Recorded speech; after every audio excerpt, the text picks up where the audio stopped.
Straight ahead on 12 News, our visit with the new president of North Hennepin Community College, her big plans for the school's future. Plus, it's not often suspects in a car chase lead police back to the police station. They did not know their way around Maple Grove if the nice thing was they came right to our jail. But first, a difficult day at Armstrong High School as the school copes with the loss of a student killed in a car crash. 12 News starts right now. Hello, everyone, and thanks for joining us. Instead of celebrating the holiday weekend, a Plymouth family instead mourned the loss of their son. 16-year-old Kevin Messer and two friends were driving to Wisconsin on Friday when their car overturned, killing Kevin. Today, his coach remembered him as a leader, both on and off the diamond. Armstrong High School opened their doors Monday for students to come talk with counselors about the loss of incoming junior Kevin Messer. Messer was riding in a car with two friends Friday night when it overturned on I-94 near Eau Claire, Wisconsin. According to the State Patrol, the driver, 16-year-old Hannah Sedke of Robbinsdale, veered off the shoulder. She tried to regain control, overcorrected, and the car rolled into the median. Kevin died at the scene. Hannah and the other passenger, 15-year-old Leo Schreiner, were taken to local hospitals by ambulance. Kevin's one of those kids who he was really special. Ryan O'Connor was Kevin's summer baseball coach. He accompanied his players to Armstrong on Monday to help them talk through their grief. He just loved his teammates with everything he had. He really enjoyed working hard, and he wanted to win. He was a competitor and wanted to make his teammates better. And you know, you just don't see that a lot out of a 16-year-old kid. On a fundraising page for the family, his aunt described Kevin as a kind, funny, talented, beautiful young man who was loved by all. In just one day, more than $4,000 have been donated to the family. It's not often that, you know, you have so many people that have only positive things to say about a kid, but that was Kevin, and I know our guys are hurting because he's the leader of the team, and that's tough. Coach O'Connor says the Falcons' VFW baseball team is getting patches to put on their uniforms. They'll start their next game with only 8 players. Small gestures, he says, that will show just how much Kevin will be missed both on and off the field. We want to honor him in any way that we can because he's just a great teammate and great kid, and we really miss him. The State Patrol said that alcohol was not a factor in this accident, and all 3 teens were wearing their seatbelts. A police chase in Maple Grove Sunday ended with the suspects driving into the police station parking lot. It started in the Fountain shopping area when an officer noticed a car that had been stolen in Minneapolis. When he went to check it out, the car took off and he chased it down Elm Creek Boulevard. Police called off the chase for safety reasons, but just a few minutes later, another officer saw the suspect's car drive into the parking lot where the police station is located. Very unique, yes. It was to say that it was a shock to the patrol sergeant is an understatement when the suspect vehicle actually drove right by him to come into the public safety parking lot. The 2 suspects were eventually captured after a foot chase near the ponds by City Hall. The passenger was 19 years old, but the driver was just 14. Police say they also tossed a bag during the foot chase with a handgun inside. Traffic is moving again through the construction zone on I-494 in Plymouth, but it took most of the day to reopen the freeway after a truck accident during the morning rush hour. A semi-trailer truck spun out and hit a movable barrier in the construction zone just north of Highway 55. Water on the road from the morning downpour may have also played a role in the accident. The truck blocked 2 traffic lanes, forcing MnDOT to shut down the northbound lanes. Traffic was diverted to Highway 55. I-494 was finally reopened just before 3 o'clock this afternoon. Firefighters in Brooklyn Park had to return to the scene of a house fire that originally started from a lightning strike. The firefighters were back at the home on Mississippi Circle after the fire rekindled. They were initially called to a home shortly before 1 a.m. Monday when the homeowner heard a loud thunderclap. Lightning struck our house and it hit the electrical line and shot up to the roof.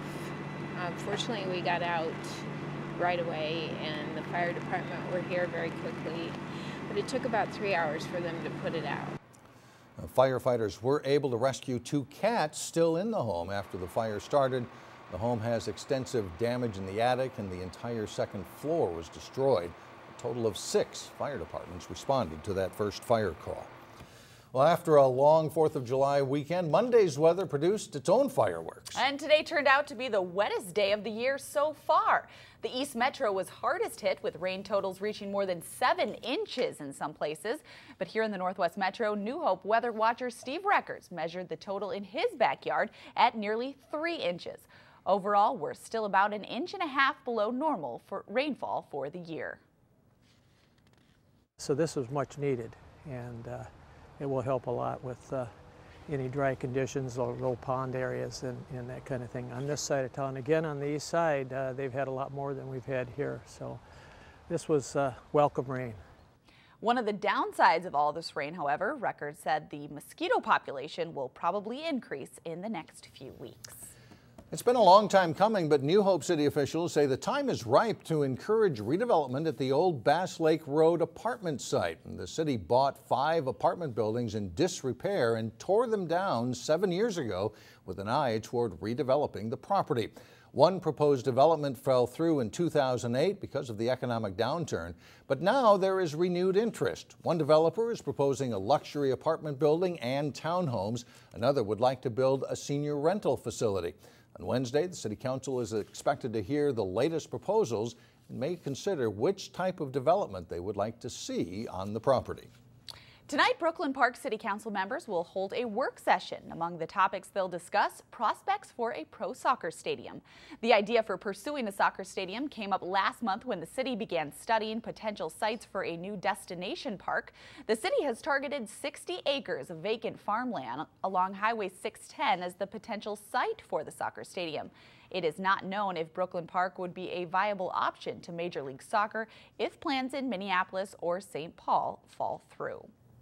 Well, there's new leadership at North Hennepin Community College in Brooklyn Park, and the woman at the helm says that building new partnerships and growing enrollment at the college are 2 of her biggest priorities. Delane Cleveland sat down with Barbara McDonald today to talk more about the college's future, and Delane joins us now with more. Delane? Barbara McDonald officially became president of North Hennepin on July 1st. And less than a week into the job, she already has big plans for the college's future. We're all about educating a citizenry out there that can contribute back and pay it forward. Looking at the community college as a whole, we can probably do a better job outreach to non-traditional students and also reaching better partnerships with our K-12 systems as well in terms of creating really strong career pathways for our students. Prior to arriving in North Hennepin, McDonald served as interim president of Minnesota West Community and Technical College. She's been here just a few days, so she's still in the process of meeting North Hennepin's diverse student population. But with a new county library being built across the street and a light rail station planned for 85th and West Broadway, it's a significant time for the college. We're really excited about that.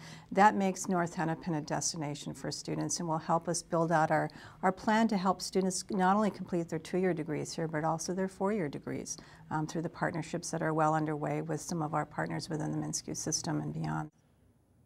McDonald says the college already offers several 4-year degree programs, and in the next couple of years, they're looking at adding another 15 degrees for students to complete right in Brooklyn Park. Mike and Cassie? All right, thank you, Delane. Well, coming up, a facelift for a local mall. We'll show you what's taking shape in Crystal. Then later in sports, highlights from a big 4th of July American Legion baseball tournament. But first, the sun returns on Tuesday, and it's shaping up to be a nice day.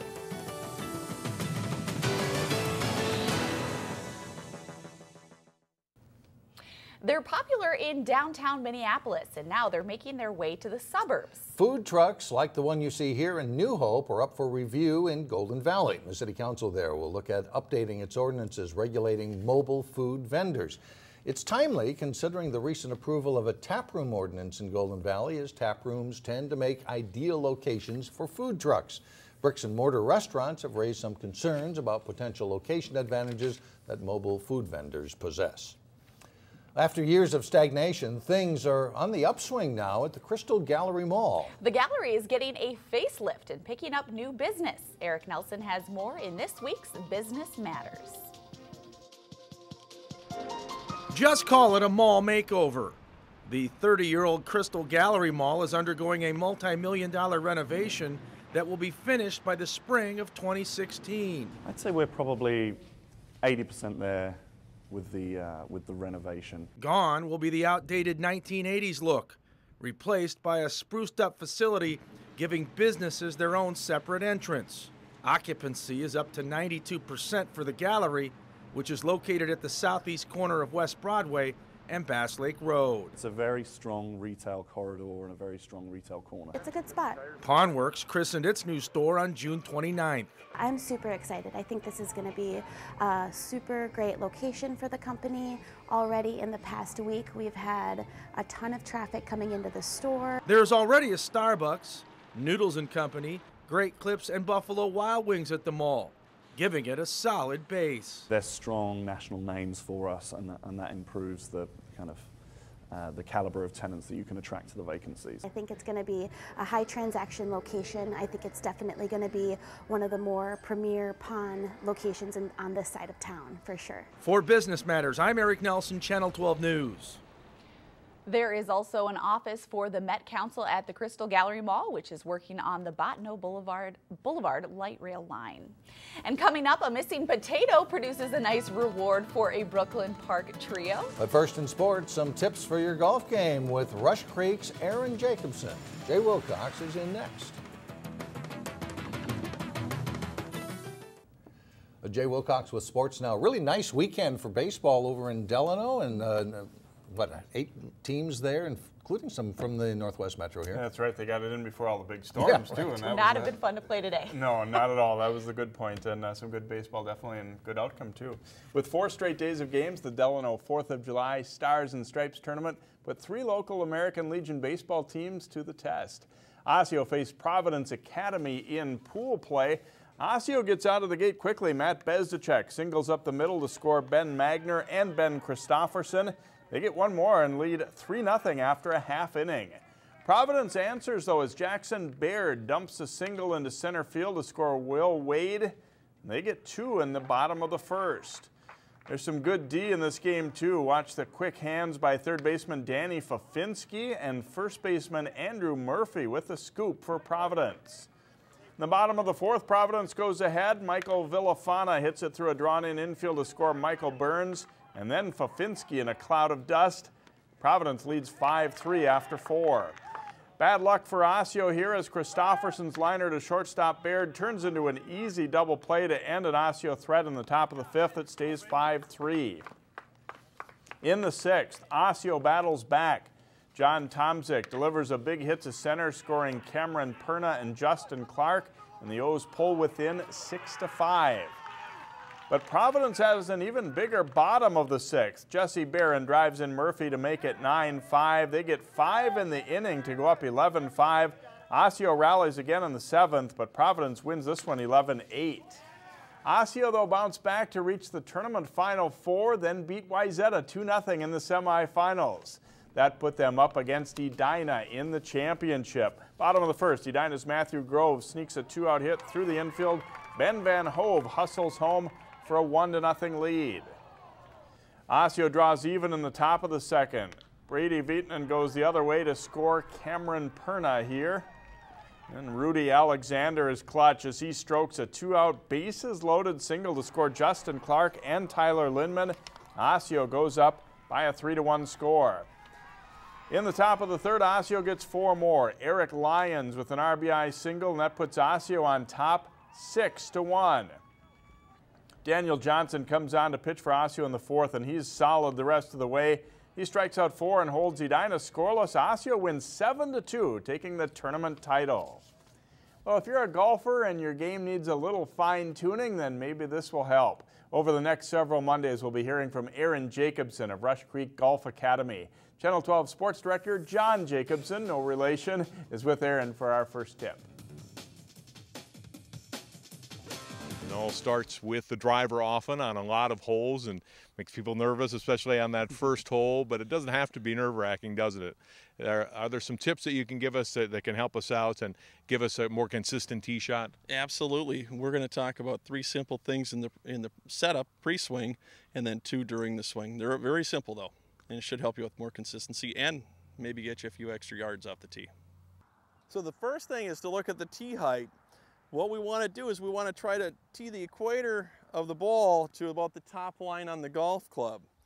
And if we can do that and then add in good ball position, which is going to be having the ball towards your left heel for the right-handed players. You can see where that's positioned there. And then getting some tilt, trying to get the back shoulder tilted just slightly. That's going to put us in a good pre-shot address position. From there, what I'm trying to do is two things, and that's get a good rotation with my shoulders. You can see my left shoulder's over my right knee for you right-handed players. And then what I'm going to do is I'm going to shift through and get that sternum pointing towards the target in good balance. From there, it's pretty straightforward. What we're going to do is we're going to learn to hitchhike. We're going to get our thumbs up over here and the thumbs up over here. And when I say that, we're going to feel like we hinge our wrist here and then unhinge it over here. You can see the thumbs are up. So let's go ahead and hit one. We'll put the ball in the correct position. It's teed up the right height. Get some tilt with the shoulders. Good turn back, hinge, and hit it. And always finish up in good balance. Use those simple tips to help you be more consistent and to hit the ball a bit further. And watch for another tip with Aaron next Monday. And he'll be playing great in no time listening to Aaron. Well, right? I need all the tips I can get. I'm not a golfer, so I could learn something from him. He makes it look easy. That's yes, right. He does. Well, coming up, the Golden Spud is no longer lost. Just looking along the fence, and I happened to glance down. It was a little more hidden than that, and I did a double take, and sure enough, that was it. How 3 women found it in just a few minutes. We'll be right back. It took all 8 clues, but someone has finally found the Golden Spud in Brooklyn Park. I just kind of walked over and started looking along the edge of the fence and spotted it. Yep, did a double take, and I was like, oh my gosh, yeah, seriously, it took us 5 minutes. Well, Tricia Sweezy found it hidden in the grass in a dog park near the nature area just off West River Road. She was working with her sister and sister-in-law in the hunt. They had been following the clues that led to the Shimmick Trail and the nearby dog park, but it was the last clue that led them to the Spud. We had been out before, yes, a couple times before, in this area looking, but didn't find it. And then that last clue was the one that just light bulbs went off. Well, since one of them bought a Tater Days button, the 3 women will win $400, and they say they plan to split it evenly 3 ways. I heard some talk about buying purses and paying for vacations. Awesome. So, yeah, absolutely. Can't complain with $400. That's right. That's it for now. Thanks for joining us. Community Corner is coming up next.